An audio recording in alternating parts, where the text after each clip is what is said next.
ഞങ്ങളും ക്രൂശിക്കപ്പെട്ട ക്രിസ്തുവിനെ പ്രസംഗിക്കുന്നു. ദൈവ തിരുനാമത്തിന് മഹത്വം ഉണ്ടാകട്ടെ. ദാനിയേൽ പ്രവാചക പുസ്തകം ഒടുവിലത്തെ അധ്യായം, ഒടുവിലത്തെ വാക്യം വായിക്കും. നീയോ അവസാനം വരുവോളം പൊയ്ക്കൊള്ളുക. നീ വിശ്രമിച്ച് കാലാവസാനത്തിങ്കൽ നിന്റെ ഓഹരി ലഭിപ്പാൻ എഴുന്നേറ്റ് വരും. നീ എഴുന്നേറ്റ് വരും. ഭാവികാലത്തെക്കുറിച്ച് പറയുകയാണ്. ഇതുവരെ പറഞ്ഞത് എഴുന്നേറ്റ് പണിയുക, എഴുന്നേറ്റ് തിന്നുക, എഴുന്നേറ്റ് ദൈവത്തെ വിളിച്ചപേക്ഷിക്കുക. ഇങ്ങനെ എഴുന്നേറ്റ് ചെയ്യേണ്ട കാര്യങ്ങൾ ചിലതെല്ലാമാണ് വേദപുസ്തകത്തിൽ നാം കണ്ടത്. എന്നാൽ ഇപ്പോൾ അവസാനം പറയുകയാണ്, നീ എഴുന്നേറ്റ് വരും. ദാനിയേൽ പ്രവാചകനോട് ദൈവം പറയുകയാണ്.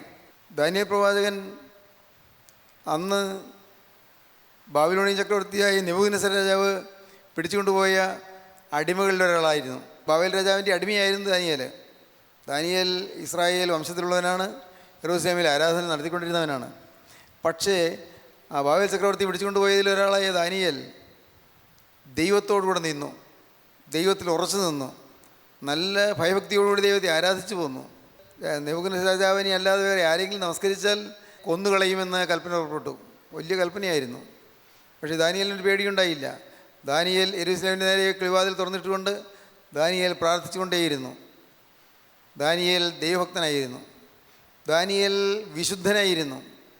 ഒരു കാരണവശാലും തന്നെ അശുദ്ധമാക്കുകയില്ലെന്ന് ദാനിയേൽ ഹൃദയത്തിൽ നിശ്ചയിച്ചവനായിരുന്നു. നെബൂഖദ്നേസർ രാജാവിൻ്റെ രാജ്യത്തിൽ അശുദ്ധി പ്രവർത്തിക്കത്തക്കമുള്ളതായ സാഹചര്യങ്ങൾ പലതുണ്ടായെങ്കിലും ദാനിയേൽ ആ തിന്മകളിൽ ചെന്ന് പെട്ടില്ല. വേദപുസ്തകത്തിലെ ദാനിയേൽ, യൗസേപ്പ് എന്ന രണ്ട് കഥാപാത്രങ്ങളാണ് ഏറ്റവും പൂർണ്ണമായി വിശുദ്ധിയിൽ തിളങ്ങി നിൽക്കുന്നത്. ദാനിയേൽ തിന്മയിലേക്ക് പോയില്ല. ബാബിലോണിയായിലെ അശുദ്ധിയിലൊന്നും പങ്കാളിയായില്ല. ദാനിയേൽ തീരുമാനിച്ചു, ഒരു കാരണവശാലും ഞാൻ എന്നെ തന്നെ അശുദ്ധമാക്കുകയില്ല എന്ന് ദാനിയേൽ ഹൃദയത്തിൽ നിശ്ചയിച്ചു. 1-ാം അധ്യായം ദാനിയേൽ 1:12 വായിക്കുമ്പോൾ അങ്ങനെ കാണാം. ഒരു കാരണവശാലും ഞാൻ എന്നെ തന്നെ അശുദ്ധമാക്കുകയില്ല എന്ന് ദാനിയേൽ ഹൃദയത്തിൽ നിശ്ചയിച്ചു. എന്നാൽ രാജാവിൻ്റെ ഭോജനം കൊണ്ടും അവൻ കുടിക്കുന്ന വീഞ്ഞുകൊണ്ടും തന്നെത്താൻ അശുദ്ധമാക്കുകയില്ല എന്ന് ദാനിയേൽ ഹൃദയത്തിൽ നിശ്ചയിച്ചു. ബാബിലോണിയൻ ചക്രവർത്തിയുടെ അടിമത്തത്തിൽ ഇരിക്കുമ്പോൾ തന്നെ, വിദേശത്ത് കഴിയുമ്പോൾ തന്നെ ദാനിയേൽ ഒരു തീരുമാനമെടുത്തു. ഞാൻ എൻ്റെ വീട്ടുകാരിൽ നിന്ന് അകലെയാണ്, സ്വന്തക്കാരിൽ നിന്ന് അകലെയാണ്, ദൂരെ പാർക്കുകയാണ്. പക്ഷേ എന്നെ കാണുന്ന ഒരു ദൈവമുണ്ട്. എൻ്റെ കുടുംബത്തിലുള്ളവരെന്നെ കാണുന്നില്ല, എൻ്റെ മാതാപിതാക്കൾ എന്നെ കാണുന്നില്ല, എൻ്റെ പ്രിയപ്പെട്ടവരെന്നെ കാണുന്നില്ല. പക്ഷേ എന്നെ കാണുന്നൊരു ദൈവമുണ്ട്. ആ ദൈവം ദുഃഖിക്കാൻ ഞാൻ ഇടവരുത്തുകയില്ല. യാതൊരു കാരണവശാലും ഞാൻ എന്നെ തന്നെ അശുദ്ധമാക്കുകയില്ല എന്ന് ദാനിയേൽ ഹൃദയത്തിൽ നിശ്ചയിച്ചു. അങ്ങനെ ആ തീരുമാനത്തിൽ ഉറച്ചു നിന്നതുകൊണ്ട് ചില അനുഗ്രഹങ്ങൾ ദാനിയേലിൻ്റെ ജീവിതത്തിലേക്ക് വരാൻ തുടങ്ങി. അനുഗ്രഹങ്ങൾ തുടർന്ന് വായിക്കുമ്പോൾ കാണാം. ദാനിയേൽ പേർഷ്യൻ സാമ്രാജ്യത്തിൽ 120 സംസ്ഥാനങ്ങളുള്ള പേർഷ്യൻ സാമ്രാജ്യത്തിൽ ദാനിയേൽ 3 പ്രസിഡന്റുമാരുള്ളതിൽ ഒന്നാമനായി ദാനിയേൽ വിളങ്ങി. ബാബിലോണിയൻ സാമ്രാജ്യത്തിന് ശേഷം വന്ന പേർഷ്യൻ സാമ്രാജ്യത്തിൽ ദാനിയേൽ വിളങ്ങി. ദാനിയേൽ പ്രശോഭിച്ചു. 3 പ്രസിഡന്റുമാരുണ്ടായിരുന്നു. 120 സംസ്ഥാനങ്ങൾക്ക് 120 ഗവർണേഴ്സ് ഉണ്ടായിരുന്നു. ആ 120 ഗവർണേഴ്സിൻ്റെ മീതെ 3 പ്രസിഡൻസ് ഉണ്ടായിരുന്നു. 3 പ്രസിഡന്റ്മാരിൽ ദാനിയേൽ ഒരുവനായിരുന്നു എന്നാണ് വേദപുസ്തകം പറയുന്നത്. എന്നാൽ ഇംഗ്ലീഷ് ബൈബിൾ വായിക്കുമ്പോൾ കാണാം, Daniel was first among the 3. 3 പേരിൽ ഒന്നാമനായിരുന്നു. ഒരു അടിമ യുവാവ് വളർന്ന് വിദേശ രാജ്യത്ത് ഏറ്റവും പ്രശോഭിതമായ വളരെ ശ്രേഷ്ഠമായ പദവി അവൻ അലങ്കരിച്ചു. ദൈവത്തിന് സ്തോത്രം. ദാനിയേലിന് ശത്രുക്കളുണ്ടായിരുന്നു. പക്ഷേ ദാനിയേൽ അവിടെയൊന്നും വീഴാതെ തന്നെ കാത്തു. ദൈവം ദാനിയേലിനെ സൂക്ഷിച്ചു. ദാനിയേൽ ദൈവത്തിൻ്റെ വചനം പറഞ്ഞു, ദൈവത്തിൻ്റെ വചനം പ്രസംഗിച്ചു. വരാനിരിക്കുന്ന കാര്യങ്ങളെക്കുറിച്ച് ദാനിയേൽ പ്രവചിച്ചു. വേദപുസ്തകത്തിൽ വെളിപ്പാട് പുസ്തകം കഴിഞ്ഞാൽ ഏറ്റവും അധികം പ്രവചനമുള്ളത് ദാനിയേൽ പ്രവാചകൻ്റെ പുസ്തകത്തിലാണ്.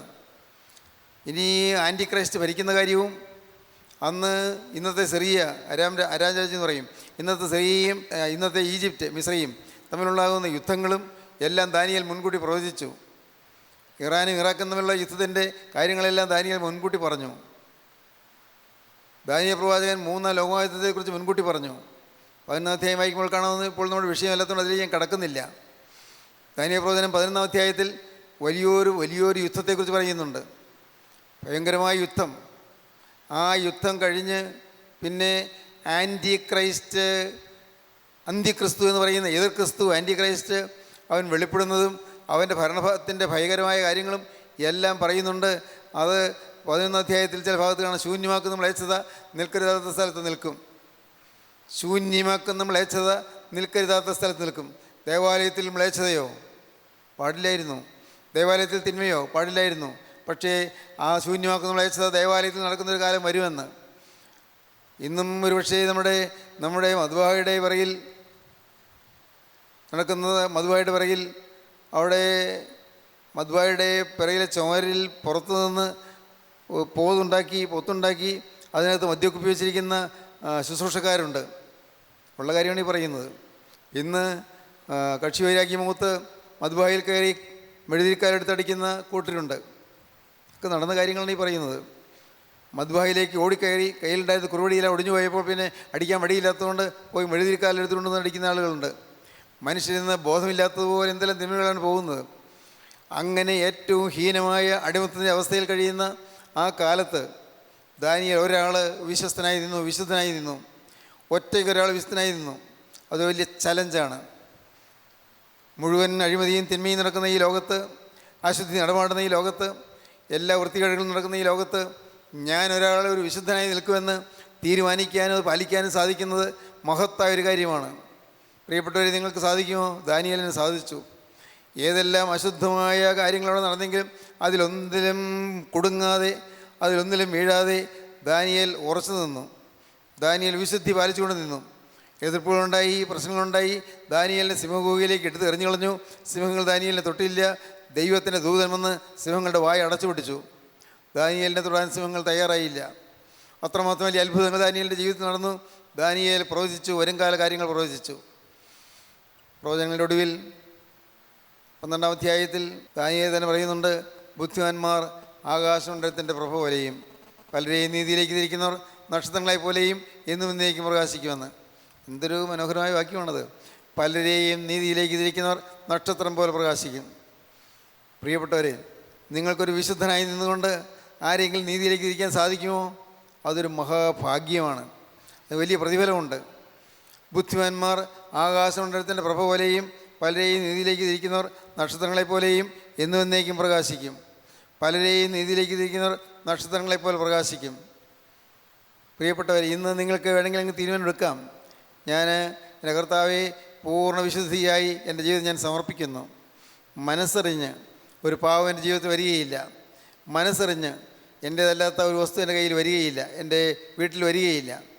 മനസ്സറിഞ്ഞ് എൻ്റെ ജീവിതത്തിൽ അശുദ്ധി തൊടുകയില്ല, എൻ്റെ ജീവിതത്തിൽ തിന്മ സ്പർശിക്കുകയില്ല. അങ്ങനെ നിങ്ങൾക്ക് തീരുമാനമെടുക്കാൻ പറ്റുമെങ്കിൽ നിങ്ങൾ നിന്നുകൊണ്ട് കർത്താവ് ചില കാര്യങ്ങൾ പ്രവർത്തിക്കും. ദാനിയേൽ ഒരു കാലത്തെ കാര്യങ്ങൾ പ്രവചിച്ചു. ഒടുവിലത്തെ അധ്യായത്തിൽ ഒടുവിലത്തെ വാക്യത്തിൽ പറയുന്നു, നീ എഴുന്നേറ്റ് വരും. എന്തിന്? കാലാവസാനത്തിങ്കൽ നിൻ്റെ ഓഹരി ലഭിപ്പാൻ. നിനക്കൊരു ഷെയർ വെച്ചിട്ടുണ്ട്. സ്വർഗ്ഗത്തിൽ ദൈവം പറയുകയാണ്, മോനെ, നീ ഇത്രയും കാലം നീ വേല ചെയ്തല്ലോ, ഇത്രയും കാലം നീ ഒട്ടും കൂസലില്ലാതെ വിശുദ്ധി പാലിച്ചുകൊണ്ട് നീ എൻ്റെ വേല നീ ചെയ്തല്ലോ, ഇത്രയും കാലം നീ വിശുദ്ധനായി നിന്നുകൊണ്ട് എൻ്റെ വേല നീ ചെയ്തല്ലോ. നിനക്ക് ഞാൻ പ്രതിഫലം വെച്ചിട്ടുണ്ട്. നിനക്ക് ഒരു ഷെയർ ഞാൻ വെച്ചിട്ടുണ്ട്. അപ്പൻ്റെ സ്വത്തിൻ്റെ ഷെയർ മോന് വെച്ചിട്ടുണ്ട് എന്ന് നിനക്ക് ഞാൻ ഓഹരി വെച്ചിട്ടുണ്ട്. അത് ഇപ്പോഴല്ല നിനക്ക് തരുന്നത്. കാലാവസാനത്തിങ്കൽ, ലോകത്തിൻ്റെ അവസാനത്തിങ്കൽ, കാലാവസാനത്തിങ്കൽ നിൻ്റെ ഓഹരി ലഭിപ്പാൻ നീ എഴുന്നേറ്റ് വരും. ഇപ്പോൾ തൽക്കാലം നീ മരണത്തിലേക്ക് പോയിക്കൊള്ളൂ. നീ മരിച്ച നീ ശവക്കുഴിയിലേക്ക് പോകും. ശവക്കുഴിയിൽ നീ എഴുന്നേറ്റ് വരുന്നൊരു ദിവസമുണ്ട്. നീ എഴുന്നേറ്റ് വരും.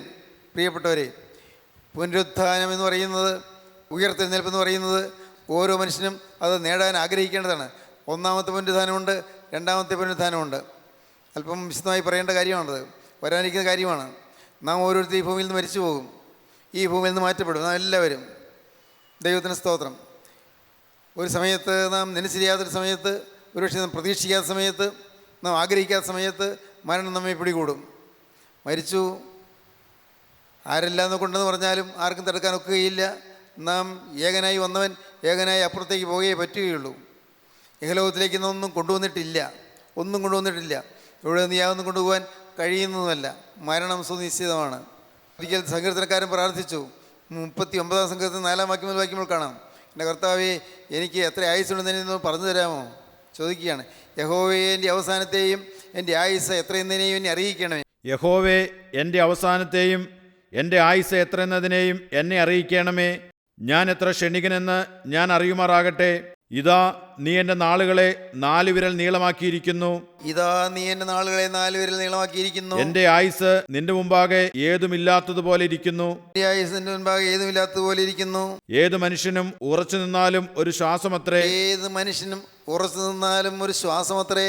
മനുഷ്യരൊക്കെയും വെറും നിഴലായി നടക്കുന്നു നിശ്ചയം. മനുഷ്യരൊക്കെയും വെറും നിഴലായി നടക്കുന്നു നിശ്ചയം.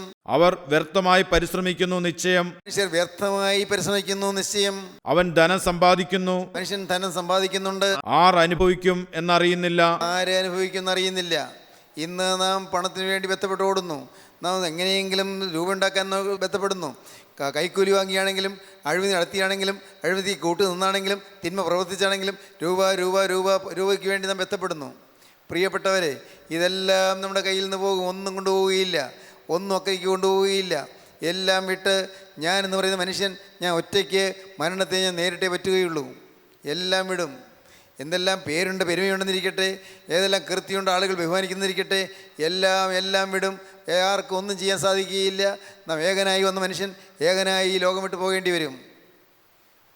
അന്ന് ശവക്കുഴിയുടെ അരികത്ത് വന്ന് എല്ലാവരും തിരിഞ്ഞു പോകും. നാം ഒരാൾ, നമ്മുടെ ശരീരം ആ മണ്ണിൽ ചേർന്ന് വിശ്രമത്തിന് ആ മൺകുഴിയിലേക്ക് ചേർക്കപ്പെടും. അപ്പോൾ ആ സമയത്ത് നമ്മുടെ കൂടെ പോരാൻ ആരുമില്ല. താങ്ങാൻ യേശു ഉണ്ടായിരിക്കണം. അതിവിടെ വെച്ച് യേശുവിനെ പ്രാപിച്ചിരിക്കണം.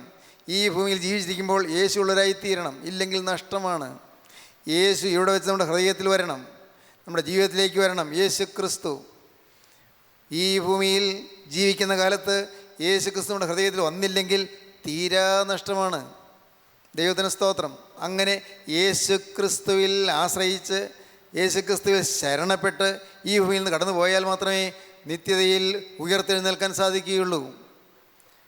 യേശു ക്രിസ്തുവിൽ ആശ്രയിക്കുന്നവർക്കാണ് ഒന്നാമത്തെ പുനരുത്ഥാനം. അതാണ് നാം പാടുന്നത്.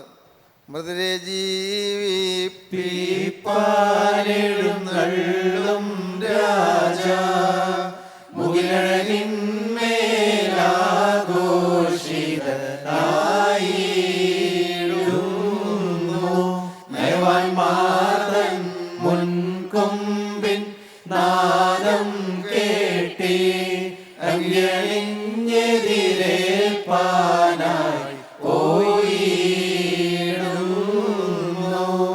മൃതരെ ജീവിപ്പിപ്പാൻ, മരിച്ചവരെ ഉയർത്തെഴുന്നേൽപ്പിക്കാൻ, മൃതരെ ജീവിപ്പാൻ എഴുന്നള്ളുന്ന രാജാവ് കർത്താവായ യേശുക്രിസ്തു വീണ്ടും വരുമ്പോൾ മൃതർ ഉയർത്തെഴുന്നേൽക്കും. മൃതരെ ജീവിപ്പാൻ എഴുന്നള്ളുന്ന രാജാവ് മുകിലഴകിന്മേൽ, ആകാശമേഘങ്ങളുടെ ശോഭയിന്മേൽ, മുകിലഴകിന്മേൽ ആഘോഷിതനായി ഇടുന്നു. ആഘോഷത്തോടെ എഴുന്നള്ളി വരും. അപ്പോൾ ആരാണ് ഉയർത്തെഴുന്നേൽക്കുന്നത്? മരിച്ചുപോയ എല്ലാവരും ഉയർത്തെഴുന്നേൽക്കുകയില്ല. നയവാന്മാർ മാത്രം, നീതിമാന്മാർ മാത്രം ഉയർത്തെഴുന്നേൽക്കും. പരിശുദ്ധന്മാർ മാത്രം ഉയർത്തെഴുന്നേൽക്കും. ഈ ഭൂമിയിൽ ജീവിക്കുമ്പോൾ പാവത്തെ ഉപേക്ഷിച്ച് ക്രിസ്തുവിൻ രാജാധിരാജാവായി ഹൃദയത്തിൽ ലഭിച്ച് ക്രിസ്തുവിനോട് ജീവിക്കുന്നവർ, വിശുദ്ധന്മാർ മാത്രം, നയവാന്മാർ മാത്രം, നീതിവാന്മാർ മാത്രം ഉയർത്തെഴുന്നേൽക്കും. നയവാന്മാർ തൻ മുൻ കൊമ്പിൻനാദം കേട്ടിട്ട്, കർത്താവായ യേശുവിൻ്റെ വരവിൻ്റെ മുൻപുള്ള കാഹളനാദം കേട്ടിട്ട് അങ്കി അണിഞ്ഞ്, നീതി വസ്ത്രം ധരിച്ച്, കല്യാണ വസ്ത്രം ധരിച്ച്, ഉത്സവ വസ്ത്രം ധരിച്ച് അങ്കി അണിഞ്ഞ് എതിരേൽപ്പാനായി പോകും. കർത്താവിൻ്റെ രണ്ടാമത്തെ വരയിൽ വിശുദ്ധന്മാർ മാത്രമേ ഉയർത്തെഴുന്നേൽക്കുകയുള്ളൂ. മറ്റുള്ളവരോ അവർ വീണ്ടും പാതാളത്തിൽ തന്നെ കിടക്കും. അവർ പാതാളത്തിൽ തന്നെ കിടന്നിട്ട് പിന്നീട് അവർ ഉയർത്തെഴുന്നേൽക്കുന്നൊരു ദിവസമുണ്ട്. വലിയൊരു ന്യായവിധിക്കായി ഉയർത്തെഴുന്നേൽക്കും. വെള്ളസിംഹാസനത്തിൽ ന്യായവിധിക്കായി ഉയർത്തെഴുന്നേൽക്കും. വെളിപ്പാട് 20-ാം അധ്യായം വായിക്കുമ്പോൾ കാണാം, വെള്ളസിംഹാസനം ന്യായവിധി. എല്ലാവരും ഉയർത്തെഴുന്നേൽക്കും. എല്ലാവരും, മാനസാന്തരപ്പെടാത്തതായ സകലമാന മനുഷ്യനും ഉയർത്തെഴുന്നേൽക്കും. എല്ലാവരും ഉയർത്തെഴുന്നേറ്റ് വെള്ളസിംഹാസനത്തിലെ നീതിന്യായാധിപതിയായ ദൈവത്തിന് മുമ്പാകെ നിൽക്കും. ഞാൻ വലിയൊരു വെള്ളസിംഹാസനവും അതിലൊരുത്തൻ ഇരിക്കുന്നതും കണ്ടു. യോഹന്നാൻ ശ്ലീഹ കാണുകയാണ്, ഞാൻ വലിയൊരു വെള്ളസിംഹാസനം കണ്ടു, അതിൽ ഒരാൾ ഇരിക്കുന്നത് കണ്ടു. അവന്റെ സന്നിധിയിൽ നിന്ന് ഭൂമിയും ആകാശവും ഓടിപ്പോയി. ഭൂമി മാറിപ്പോയി, ആകാശം മാറിപ്പോയി. ഭൂമി ആകാശം ഓടിപ്പോയി. അവയെ പിന്നെ കണ്ടില്ല. ഭൂമിയും ആകാശവും പിന്നെ കാണുന്നില്ല. അവയെ പിന്നെ കണ്ടില്ല.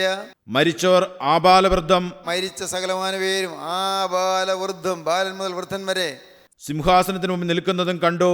എല്ലാവരും വന്ന് ഈ അവസാനത്തെ ന്യായവിധി ദിവസത്തിൽ സിംഹാസനത്തിന് മുമ്പിൽ നിൽക്കുന്നത് ഞാൻ കണ്ടു. പുസ്തകങ്ങൾ തുറന്നു. പുസ്തകങ്ങൾ തുറന്നു. ജീവന്റെ പുസ്തകം എന്ന മറ്റൊരു പുസ്തകവും തുറന്നു. ജീവന്റെ പുസ്തകം എന്ന മറ്റൊരു പുസ്തകവും തുറന്നു. പുസ്തകങ്ങളിൽ എഴുതിയിരുന്നതിനൊത്തവണ്ണം പുസ്തകങ്ങൾ എഴുതിയിരുന്നതിന് തക്കവണ്ണം മരിച്ചവർക്ക് അവരുടെ പ്രവൃത്തികൾക്കടുത്ത ന്യായവിധിയുണ്ടായി. അവർക്ക് അവരവരുടെ പ്രവൃത്തികൾക്കടുത്ത ന്യായവിധി ഉണ്ടായി. പുസ്തകങ്ങൾ എഴുതിയിരുന്നതിനൊത്തവണ്ണം ഓരോ പുസ്തകത്തിലും ഓരോരുത്തരുടെ പേർക്കും പുസ്തകമുണ്ട്, എല്ലാം രേഖപ്പെടുത്തിയിട്ടുണ്ട്. ഇന്ന് അപ്പൻ അറിഞ്ഞില്ല, അമ്മ അറിഞ്ഞില്ല, ഭാര്യ അറിഞ്ഞില്ല, ഭർത്താവ് അറിഞ്ഞില്ല, മക്കൾ അറിഞ്ഞില്ല, കൂടെ ജോലി ചെയ്യുന്നവർ അറിഞ്ഞില്ല. പക്ഷേ എല്ലാം എല്ലാം എല്ലാം രേഖപ്പെടുത്തി വെച്ചിട്ടുണ്ട്. ആ രേഖപ്പെടുത്തി വെച്ചിരിക്കുന്ന പുസ്തകത്തിൻ്റെ പേര് ഓർമ്മയുടെ പുസ്തകം എന്നാണ്, സ്മരണയുടെ പുസ്തകം. എല്ലാം രേഖപ്പെടുത്തി വെച്ചിട്ടുണ്ട്. പുസ്തകങ്ങൾ തുറന്നു. ഓരോരുത്തരുടെ പേരിലുള്ളതായ പുസ്തകങ്ങൾ തുറന്നു. ജീവൻ്റെ പുസ്തകം എന്ന് മറ്റൊരു പുസ്തകവും തുറന്നു. എന്നിട്ട് മരിച്ചവർക്ക് അവരവരുടെ പ്രവൃത്തികൾക്കടുത്ത വിധിയുണ്ടായി. ഓരോരുത്തർക്കും ന്യായവിധി വരുന്നു. ന്യായവിധി പ്രിയപ്പെട്ടവരെ, സമുദ്രവും പാതാളവും എല്ലാം മരിച്ചവരെ ഏൽപ്പിച്ചു കൊടുക്കുകയാണ്. സമുദ്രത്തിൽ മരിച്ചു പോയവർ, പാതാളത്തിൽ മരിച്ചു കിടക്കുന്നവർ എല്ലാവരും വന്ന് സിംഹാസനം മുമ്പിൽ നിൽക്കുകയാണ്. പ്രിയപ്പെട്ടവരെ, ഇതെല്ലാം സംഭവിക്കാൻ പോകുന്ന കാര്യങ്ങളാണ്. ഞാനും നിങ്ങളും നേരിട്ട് കാണാൻ പോകുന്ന കാര്യങ്ങളാണ്. എത്ര കാലം കഴിഞ്ഞാണെന്ന് അറിഞ്ഞുകൂടാ. ഓരോരുത്തരും നാം നിസ്സാരമായി കാണരുത്. നാം ഓരോരുത്തരും ഇതെല്ലാം നേരിട്ട് കാണേണ്ടി വരും. ഓരോരുത്തരും അവനവൻ്റെ പ്രവൃത്തികൾക്ക് ന്യായവിധി ഉണ്ടായി. സമുദ്രം തന്നിലുള്ള മരിച്ചവരെ ഏൽപ്പിച്ചു കൊടുത്തു. തന്നിലുള്ള മരിച്ചവരെ ഏൽപ്പിച്ചു കൊടുത്തു. മരണവും പാതാളവും തങ്ങളിലുള്ള മരിച്ചവരെ ഏൽപ്പിച്ചു കൊടുത്തു. പാതാളവും തങ്ങളിലുള്ള മരിച്ചവരെ ഏൽപ്പിച്ചു കൊടുത്തു. ഓരോരുത്തരും അവനവന്റെ പ്രവൃത്തികൾക്കടുത്ത വിധിയുണ്ടായി. അവനവന്റെ പ്രവൃത്തികൾക്കടുത്ത വിധിയുണ്ടായി. മരണത്തെയും പാതാളത്തെയും തീപ്പൊയ്കയിൽ തള്ളിയിട്ടു. പാതാളത്തെയും തീപ്പൊയ്കയിൽ തള്ളിയിട്ടു. ഈ തീപ്പൊയ്ക രണ്ടാമത്തെ മരണം. തീപ്പൊയ്ക രണ്ടാമത്തെ മരണം. ഒരിക്കൽ മരിച്ചു, പക്ഷേ ഇപ്പോൾ വീണ്ടും തീപ്പൊയ്കയിലേക്ക് വീഴുന്നത് രണ്ടാം മരണം. ജീവപുസ്തകത്തിൽ പേരെഴുതി കാണാത്ത ഏവനെയും തീപ്പൊയ്കയിൽ തള്ളിയിടും. ജീവപുസ്തകത്തിൽ പേരെഴുതി കാണാത്ത ഏവനെയും തീപ്പൊയ്കയിൽ തള്ളിയിടും. കാര്യം ഗൗരവമാണ്. ഒരു ദിവസം മരിക്കും. നാം ഇന്നൊന്നും ചിന്തയില്ലാതെ ജീവിക്കുകയാണ്. ഇതിനെക്കുറിച്ചൊന്നും പറയുവാൻ ആളില്ല. ഈ കാര്യങ്ങളെല്ലാം ഇന്ന് വിശദീകരിച്ചു കൊടുക്കാൻ ആളില്ല. ഇന്ന് അനേകരും ഈ കാര്യങ്ങളെല്ലാം അറിഞ്ഞിട്ടും അറിയാത്ത ഭാവത്തിൽ ജീവിക്കുകയാണ്. പ്രിയപ്പെട്ടവരെ, വലിയൊരു ന്യായവിധി വരാൻ പോകുന്നു. നിങ്ങൾ വിശ്വസിക്കൂ പ്രിയപ്പെട്ടവരെ. അതുകൊണ്ടാണ് പിതാക്കന്മാർ പാടിയത്. പിതാക്കന്മാർക്ക് അറിയാമായിരുന്നു, നീതിയിൽ വിധി ചെയ്യും ന്യായാധിപനേ നീ ഏറ്റരുതേ വിധിയിൽ കടമോർത്തിടരുതേ. ബലഹീനത നീക്കി തുണ ചെയ്യുക നാഥ, രാപ്പകലടിയങ്ങൾ ആശ്രയമങ്ങല്ലോ. നീതിയിൽ വിധി ചെയ്യുന്ന ന്യായാധിപതിയായ കർത്താവേ, ന്യായവിധി സ്ഥാനത്തിൽ എന്നോട് കരുണ ചെയ്യണമേ. കർത്താവേ, നീതിയിൽ വിധി ചെയ്യും ന്യായാധിപനേ നീ ഏറ്റരുതേ വിധിയിൽ കടമോർത്തിടരുതേ. ബലഹീനത നീക്കി തുണ ചെയ്യുക നാഥ, രാപ്പകലടിയങ്ങൾ ആശ്രയമങ്ങല്ലോ. കരുണ ചെയ്യണമേ, നീയാണ് എൻ്റെ ആശ്രയം. അങ്ങനെ പ്രാർത്ഥിച്ചാലും രക്ഷ കിട്ടണമെങ്കിൽ ഇന്ന് പ്രാർത്ഥിക്കുന്നുണ്ട്, നാം ചൊല്ലുന്നുണ്ട്. പക്ഷേ നാം ഇവിടെ വെച്ച് പാവത്തെ ഓർത്ത് അനുദപിക്കണം. പാവത്തെ ഓർത്ത് അനുദപിച്ചിട്ട് എൻ്റെ കർത്താവേ, എൻ്റെ പാവം ക്ഷമിച്ചു തരണമേ എന്ന് നാം പ്രാർത്ഥിക്കണം. നാം കേട്ടല്ലോ, വരുവീൻ നമുക്ക് തമ്മിൽ വാദിക്കാവുന്ന യഹോവ അരുളി ചെയ്യുന്നു. നിങ്ങളുടെ പാവങ്ങൾ രക്താംബരം പോലെ കടും ചുവപ്പായിരുന്നാലും പഞ്ഞി പോലെ വെണ്മയായിത്തീരും, ഹിമം പോലെ വെളുപ്പിക്കും. എത്ര കൊടിയ പാവങ്ങൾ സംഭവിച്ചതാണെങ്കിലും മനുഷ്യർ അറിഞ്ഞില്ലായിരിക്കും, പക്ഷേ സ്വർഗത്തിൽ ദൈവം അറിഞ്ഞിട്ടുണ്ട്. ഇവിടെ വെച്ച് നമ്മുടെ പേരിൽ എഴുതപ്പെട്ടതെല്ലാം മാഞ്ഞു കിട്ടണം. കടച്ചിട്ട് ഇവിടെ വെച്ച് തന്നെ കീറിക്കിട്ടണം. ഈ ഭൂമിയിൽ ജീവിച്ചിരിക്കുമ്പോൾ തന്നെ കടച്ചിട്ട് കീറിക്കിട്ടണം. കടച്ചിട്ടുണ്ട്, ഓരോരുത്തരുടെ പേരിലും കടച്ചിട്ടുണ്ട്. ഓരോരുത്തരുടെ പേരിലും എല്ലാ പാവങ്ങളും എഴുതി വെച്ചിട്ടുണ്ട്. ഇവിടെ വെച്ച് തന്നെ ഈ എഴുതി വെച്ചിരിക്കുന്ന പാവങ്ങളെല്ലാം മാഞ്ഞു കിട്ടണം. എങ്ങനെ മായും? അതിനാണ് ഊനമില്ലാത്ത കുഞ്ഞാടിൻ്റെ രക്തം, കർത്താവായ യേശുവിൻ്റെ തിരുവിലാവ് തുറന്നൊഴുകിയ രക്തം, കർത്താവായ യേശുവിൻ്റെ പഞ്ചമുറിവുകളുടെ ഒഴുകിയ രക്തം. ആ രക്തം സകല പാപവും കഴുകി നമ്മെ ശുദ്ധീകരിക്കും, എല്ലാം മാറ്റും. ഇവിടെ വെച്ച് അങ്ങനെ ക്രിസ്തുവിൻ്റെ ശരണത്തിലേക്ക് നാം വരണം, ശരണത്തിൽ വരണം. ഇവിടെ വെച്ച് പാവം ക്ഷമിച്ചു കിട്ടുന്ന ശരണത്തിൽ വന്നില്ലെങ്കിൽ അന്ന് നാം നിത്യമായ തീപ്പൊയ്യിലേക്ക്, നിത്യമായ നരക ദുരിതത്തിലേക്ക് തള്ളപ്പെടും. അങ്ങനെ ഇവിടെ വെച്ച് ശരണത്തിലാകണമെന്നതിനെ കുറിച്ചാണ് പിതാക്കന്മാർ പാടുന്നത്. ശരണത്താലേ നിൻ കൃപയിൽ മരണമടഞ്ഞോരു ദാസരനിൻ ജീവസ്വരമതുണർത്തണമേ കബറിനുദ്യാനത്തിനായി. നിങ്ങൾ പലരും ഇതൊക്കെ പാടുന്നതാണ്. അർത്ഥം പറഞ്ഞിട്ടുണ്ടോ?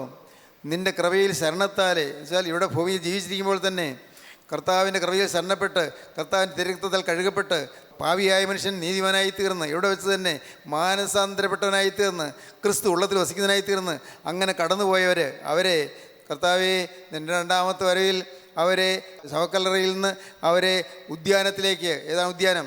സ്വർഗീയ പ്രതിസായിലേക്ക് അവരെ കൊണ്ടുപോകണമേ എന്ന്. ശരണത്താലേ നിൻ കൃപയിൽ മരണമടഞ്ഞോരു ദാസരനിൻ ജീവസ്വരമതുണർത്തണമേ. കബറുകളിലവർ ഉറങ്ങുന്നു, അവരെ ഉയർത്തെഴുന്നേൽക്കുന്ന ദിവസം കർത്താവേ അവരെ നിൻ്റെ സ്വർഗീയോദ്യാനത്തിലേക്ക് പ്രതിസായിലേക്ക് സ്വീകരിക്കാൻ തിരുവനസാകണമേ പ്രാർത്ഥിക്കുന്നുണ്ട്. ചെയ്യേണ്ടത് എന്താണ്? ഞാനും നിങ്ങളും ഒരു വ്യത്യാസവുമില്ല. നിങ്ങളെപ്പോലെ തന്നെ ഞാൻ നിങ്ങളെപ്പോലെ തന്നെ സാധാരണ മനുഷ്യൻ. പക്ഷെ ഞാൻ പറയട്ടെ, ഞാനും നിങ്ങളും ഒരു ദിവസം കടന്നുപോയിട്ട് ഈ കർത്താവിൻ്റെ രണ്ടാമത്തെ വരയിൽ ഉയർത്തെഴുന്നേൽക്കാൻ സാധിക്കുന്നില്ലെങ്കിൽ മഹാനഷ്ടമാണ്. ഒടുവിലത്തെ പുനരുത്ഥാനത്തിലാണെങ്കിലും രണ്ടാം പുനരുത്ഥാനത്തിലാണെങ്കിലോ നാം ശിക്ഷയ്ക്ക് വിധിക്കപ്പെടും. എല്ലാവരെയും തീപ്പൊയിലേക്ക് തള്ളിയിടുമെന്ന് പറയുന്നു. ഈ തീപ്പൊയ്ക രണ്ടാമത്തെ മരണമെന്ന് പറയുന്നു. ദൈവത്തിന് സ്തോത്രം. അതുകൊണ്ട് ദാനിയേലിനോട് കർത്താവ് പറയുകയാണ്, ദാനിയേലേ നിൻ്റെ ശുശ്രൂഷ ഇപ്പോൾ മതിയായി, മതിയാക്കുക. നീ ഇത്രയും നാളും ഓടി നടന്നില്ലേ? മതി. നീ ഇത്രയും നാൾ നീ ശുശ്രൂഷ ചെയ്തില്ലേ? സന്തോഷം. നീ ഇത്രയും നാൾ എൻ്റെ വചനം പറഞ്ഞില്ലേ? വളരെ സന്തോഷം. നീ ഇത്രയും നാൾ എൻ്റെ സാക്ഷിയായി നിന്നില്ലേ? സന്തോഷം. മകനെ ദാനിയേലേ പൊയ്ക്കൊള്ളുക, നീ വിശ്രമിക്കാൻ പൊയ്ക്കൊള്ളുക. നീ വിശ്രമിച്ച്, നിനക്കൊരു വിശ്രമമുണ്ട്, നിത്യവിശ്രമം. മരണം കഴിഞ്ഞൊരു നിത്യവിശ്രമത്തിലേക്ക് പൊയ്ക്കൊള്ളൂ, നിത്യതയിലേക്ക് വിശ്രമത്തിലേക്ക് പൊയ്ക്കൊള്ളൂ. നീ വിശ്രമിച്ച് കാലത്തിൻ്റെ അവസാനത്തിങ്കൽ നിൻ്റെ ഓഹരി ലഭിക്കാൻ എഴുന്നേറ്റ് വരും. ദൈവത്തിന് സ്തോത്രം. നിനക്കൊരു ഓഹരി ഞാൻ വെച്ചിട്ടുണ്ട്. ലോകത്തിന് അറിയാൻ പാടില്ല അങ്ങനെ നിനക്കൊരു ഓഹരി ഉണ്ടെന്ന്. ആർക്കറിഞ്ഞുകൂടാ? മോനെ, നിനക്ക് ഞാൻ വാഗ്ദാനം തരികയാണ്, നിനക്ക് ഞാൻ ഓഹരി വെച്ചിട്ടുണ്ട്. എൻ്റെ ബഹുമാന്യ സഹോദരീ സഹോദരന്മാരെ, ഈ ഓഹരി പറയിപ്പാൻ നിങ്ങൾ ഇന്ന് ഒരുങ്ങുമോ? യേശുക്രിസ്തുവിൻ്റെ കൈകളിൽ നിന്ന് ഈ ഓഹരി വാങ്ങാൻ നിങ്ങൾ ഒരുങ്ങുമോ? ദൈവത്തിന് സ്തോത്രം. 17-ാമത്തെ വയസ്സിൽ ഞാൻ ഈ വാക്കുകൾ കേട്ടപ്പോൾ ഞാൻ ഒരുങ്ങി. 17-ാമത്തെ വയസ്സിൽ ഞാൻ നിങ്ങളുടെ പള്ളിയിലിരുന്ന് വചനം കേട്ടുകൊണ്ടിരുന്നപ്പോൾ ഞാൻ തകർന്നു. അസ്ത്രം തറയ്ക്കുന്നത് പോലെ വചനം എൻ്റെ ഹൃദയത്തിൽ തറച്ചു. ഞാനിവിടെ ഇരുന്ന് ഏങ്ങലടിച്ചു. അവിടെ ആരും എൻ്റെ കരച്ചിൽ കാണുകയോ കേൾക്കുകയോ ചെയ്യാതിരിക്കാൻ ഞാൻ ആവുന്നിടത്തോളം കരച്ചിൽ അമർത്തിക്കൊണ്ട് ഞാൻ തലതാഴ്ത്തി പിടിച്ചു. ഞാൻ ഇങ്ങനെ പറഞ്ഞു പോയി. അല്പം ശബ്ദത്തിലായോ എന്ന് എനിക്ക് സംശയം. കർത്താവേ, ഇന്നു മുതൽ ഞാൻ നിൻ്റെ വക. 17-ാമത്തെ വയസ്സിൽ അങ്ങനെ ഒരു ഭാഗ്യം എനിക്ക് ലഭിച്ചു. കർത്താവേ, ഇന്നു മുതൽ ഞാൻ നിൻ്റെ വക. ദൈവത്തെ ഞാൻ സാക്ഷിക്കുന്നത് കൊണ്ടാണ്, ദൈവത്തിൻ്റെ വചനം ഞാൻ പറയുന്നത് കൊണ്ടാണ്. ആരെല്ലാം തടുത്താലും പിന്നെയും ദൈവവചനം പറയുന്നത് കൊണ്ടാണ്. ആരെല്ലാം തെറ്റിദ്ധരിച്ചാലും ദൈവവചനം പറയുന്നത് കൊണ്ടാണ്. ഞാൻ ഈ ജീവിതം യേശുവിന് കൊടുത്തതാണ്, ഈ ശരീരം യേശുവിന് കൊടുത്തതാണ്. ഈ ശരീരത്തിൽ മാലിന്യം പറ്റാൻ പറ്റുകയില്ല. ഈ നാവ് യേശുവിന് കൊടുത്തതാണ്. യേശുവിൻ്റെ വചനം പറയാനുള്ള നാവാണ്, യേശുവിനെ സ്തുതിക്കാനുള്ള നാവാണ്. ഈ കൈകൾ യേശുവിന് കൊടുത്തതാണ്. യേശുവിന് പ്രവൃത്തി ചെയ്യാനുള്ള കൈകളാണ്, തിന്മ ചെയ്യാനുള്ള കൈകളല്ല. ആർക്കെങ്കിലും സഹായം ചെയ്യാനുള്ള കൈകളാണ്. ദൈവത്തിന് സ്തോത്രം. എൻ്റെ ചിന്ത, എൻ്റെ ബുദ്ധി യേശുവിന് കൊടുത്തു. വേണ്ടാത്ത ചിന്തകൾ വരാതെ കർത്താവിനെ തടുക്കുന്നു. വേണ്ടാത്ത വികാരങ്ങൾ വരാതെ കർത്താവിനെ സൂക്ഷിക്കുന്നു. എൻ്റെ ആയുസ് ഞാൻ യേശുവിന് കൊടുത്തു, യേശുവിന് കൈകളിലേക്ക് കൊടുത്തു. കർത്താവ് അത് സ്നേഹത്തോടെ തൻ്റെ അരുമകരങ്ങൾ നീട്ടി എന്നെ സ്വീകരിച്ചു. കർത്താവ് എൻ്റെ കൈകളിൽ എന്നെ എടുത്തു, തൻ്റെ കൈകളിൽ എന്നെ എടുത്തു. ദൈവത്തിന് സ്തോത്രം. കർത്താവ് എന്നെ വിശുദ്ധീകരിച്ചു. ഞാൻ തികഞ്ഞവനായില്ല പ്രിയപ്പെട്ടവരെ, ഞാൻ ഒട്ടും തികഞ്ഞവനായില്ല. എനിക്കറിയാം ഞാൻ ഇനിയും മാറേണ്ടതുണ്ട്, മാറേണ്ടത് അനേകം കാര്യങ്ങളുണ്ട്. എല്ലാം എപ്പോഴപ്പോൾ കർത്താവ് മാറ്റി തന്നുകൊണ്ടിരിക്കുകയാണ്. ദൈവത്തിന് സ്തോത്രം. മരണത്തോളമുള്ള ശുദ്ധീകരണമാണ്. മരണത്തോളം ഇനിയും വിശുദ്ധനായിത്തീരണം. ദൈവത്തിന് സ്തോത്രം. മകനെ ദാനിയേലേ, തൽക്കാലം പൊയ്ക്കൊള്ളുക. നീ വിശ്രമിച്ച് കാലാവസാനത്തെങ്കിൽ നിൻ്റെ യോഹ ലഭിപ്പാൻ നീ എഴുന്നേറ്റ് വരും. ഹല്ലേലൂയ. ദൈവത്തിന് സ്തോത്രം. നിങ്ങൾക്ക് ആഗ്രഹമുണ്ടോ? യേശുവിനെ ലഭിക്കാൻ ആഗ്രഹമുണ്ടോ? യേശുവിനെ സ്വീകരിക്കാൻ നിങ്ങൾക്ക് തോന്നുന്നുണ്ടോ? യേശുവിൻ്റെ വചനം നിങ്ങൾ കേൾക്കുമ്പോൾ ഇപ്പോൾ യേശുവിൻ്റെ അരികത്തുണ്ടെന്ന് നിങ്ങൾക്കറിയാമോ? സ്തോത്രം. യേശുവിൻ്റെ അരികത്തുണ്ട്. എനിക്കറിയാം യേശു എൻ്റെ അരികത്ത് ചേർന്ന് നിൽപ്പുണ്ടെന്ന്. എനിക്കറിയാം യേശു നിങ്ങളുടെ ഇടയിലൂടെ നടക്കുന്നുണ്ടെന്ന്. എനിക്കറിയാം യേശു നിങ്ങളെ ഓരോരുത്തരെയും തൊടാൻ കരം നീട്ടുന്നുണ്ടെന്ന്. ദൈവത്തിന് സ്തോത്രം. നിങ്ങളുടെ ഹൃദയത്തിൽ തീരുമാനം വന്നാൽ യേശു തൃക്കരം നിങ്ങളുടെ തലമേൽ തൊടും. നിങ്ങൾ കർത്താവേ, യേശുവിനോട് നിങ്ങൾ പറയണം, കർത്താവേ, ഇന്നു മുതൽ ഞാൻ പുതിയ സൃഷ്ടി, ഇന്നു മുതൽ ഞാൻ പുതിയ മനുഷ്യൻ. ഇങ്ങനെ നിങ്ങളെന്ന് പറയാൻ പറ്റുമെങ്കിൽ, അങ്ങനെ പറയാനുള്ള ഒരു സമർപ്പണത്തിലേക്ക് നിങ്ങൾ വരുമെങ്കിൽ തീർച്ചയാണ് ഇപ്പോൾ യേശുവിൻ്റെ കരം നിങ്ങളുടെ തലയിൽ വയ്ക്കും. ദൈവത്തിന് സ്തോത്രം. നിങ്ങളുടെ ഹൃദയ നൊമ്പരങ്ങളൊന്നും എടുത്തു മാറ്റും. നിങ്ങളുടെ ഭാരങ്ങളൊന്നും എടുത്തു മാറ്റും. നിങ്ങളുടെ കടത്തിൻ്റെ ഭാരങ്ങളെല്ലാം മാറ്റിത്തരും. കുടുംബത്തിലെ ക്ലേശങ്ങളെല്ലാം മാറ്റിത്തരും. നിങ്ങളുടെ മക്കൾ സൗഭാഗ്യമുള്ളവരായിത്തീരും. മക്കൾ അനുഗ്രഹീതരായിത്തീരും. ദൈവത്തിന് സ്തോത്രം. നിങ്ങളെ ഇന്ന് അലട്ടിക്കൊണ്ടിരിക്കുന്ന പ്രശ്നങ്ങൾക്കെല്ലാം പരിഹാരം വരും. പ്രിയപ്പെട്ടവരെ, യേശു ഇതാ അരികത്തൂടെ മന്ദം നടക്കുന്നു, മന്ദം നടക്കുന്നു. ഒരു തിടുക്കവുമില്ല കർത്താവിന്.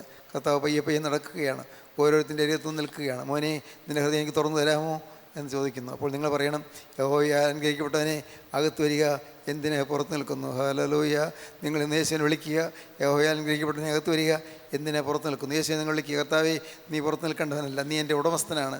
ഇപ്പോൾ നിങ്ങളുടെ തലകൾ ഉണക്കിക്കൊണ്ട്, നിങ്ങൾ കണ്ണുകൾ അടച്ചുകൊണ്ട് നിങ്ങൾ ഏറ്റു പറയുക. ഞാൻ പറഞ്ഞു തരാം. നിങ്ങളുടെ തലകളെ ഉണക്കുക, കണ്ണുകൾ അടയ്ക്കുക, നിങ്ങൾ ഉച്ചത്തിൽ ഏറ്റു പറയുക, എൻ്റെ യേശുവേ, എൻ്റെ കരുണയുള്ള കർത്താവേ, നിന്റെ തൃക്കരം എൻ്റെ തലമേലൊന്ന് വെക്കണമേ. എൻ്റെ യേശുവേ, നീ എൻ്റെ ഹൃദയത്തിലേക്ക് എഴുന്നള്ളി വരണമേ. എൻ്റെ കർത്താവേ, യേശുക്രിസ്തുവിന്റെ രക്തം സകല പാപവും പോക്കി എന്നെ ശുദ്ധീകരിക്കുന്നുവെന്ന് വിശ്വസിക്കുന്നു. യേശുവേ, എന്നോട് കരുണ തോന്നണമേ. എൻ്റെ കർത്താവേ, ഒന്നാമത്തെ പുനരുത്ഥാനത്തിൽ കിട്ടുവാൻ ഭാഗ്യം നൽകണമേ. എന്നെ അനുഗ്രഹിക്കണമേ. സ്വർഗ്ഗരാജ്യത്തിന്റെ അവകാശം തരണമേ. എന്റെ ഓഹരി ലഭിപ്പാൻ എഴുന്നേറ്റ് വരുവാൻ എനിക്കും ഭാഗ്യം തരണമേ. എന്നോട് കരുണ തോന്നണമേ. ദൈവത്തിന്റെ സ്തോത്രം. ഇങ്ങനെ പ്രാർത്ഥിച്ചവര് അവരുടെ കരങ്ങളെ ഒന്ന് ഉയർത്താമോ? കണ്ണുകൾ തുറക്കേണ്ട ആവശ്യമില്ല, കരങ്ങൾ മാത്രം ഉയർത്തിയാൽ മതി. നിങ്ങളുടെ തീരുമാനം കർത്താവിനെ അറിയിക്കുവാനായി നിങ്ങൾ കരങ്ങൾ ഉയർത്തുമ്പോൾ കർത്താവ് നിങ്ങൾ കരത്തിൽ കയറി പിടിക്കും. ദൈവത്തിന് സ്തോത്രം. നിങ്ങളെ കർത്താവ് അനുഗ്രഹിക്കും. യേശു ക്രിസ്തുവിൻ്റെ കരം നിങ്ങൾ പിടിക്കുമ്പോൾ നിങ്ങളുടെ രോഗങ്ങൾ മാറും, നിങ്ങളുടെ ശാപങ്ങൾ മാറും, നിങ്ങളുടെ ബന്ധനം കഴിയും, നിങ്ങളുടെ കേടുകൾ മാറും, നിങ്ങളുടെ കെടുതികൾ മാറും, നിങ്ങളുടെ കുടുംബത്തിലെ എല്ലാ പ്രശ്നങ്ങൾക്കും പരിഹാരമാകും. യേശു ക്രിസ്തു നിങ്ങളെ പിടിക്കട്ടെ. നിങ്ങൾ ഒരാളെ യേശു പിടിക്കട്ടെ, അങ്ങനെ ഓരോരുത്തരെ യേശു പിടിക്കട്ടെ. അപ്പോൾ അത്ഭുതങ്ങൾ നടക്കും. യേശുവിൻ്റെ കയ്യിലേക്ക് നിങ്ങൾ കരങ്ങൾ വെച്ച് കൊടുക്കുക. മടിക്കേണ്ട, മകളെ മടിക്കേണ്ട, മകനെ സംശയിക്കേണ്ട. യേശുവാണ് നിന്നെ വിളിക്കുന്നത്, സർവ്വവല്ലഭനാണ് നിന്നെ വിളിക്കുന്നത്, യേശു ക്രിസ്തുവാണ് നിന്നെ വിളിക്കുന്നത്. തരുവീൻ നിന്റെ ഹൃദയം എന്ന് പറയുന്നു. തരുവീൻ മകളെ, നിന്റെ ഹൃദയം എനിക്ക് തരുവീൻ, മകനെ നിന്റെ ഹൃദയം എനിക്ക് തരുവീൻ എന്ന് യേശു പറയുന്നു.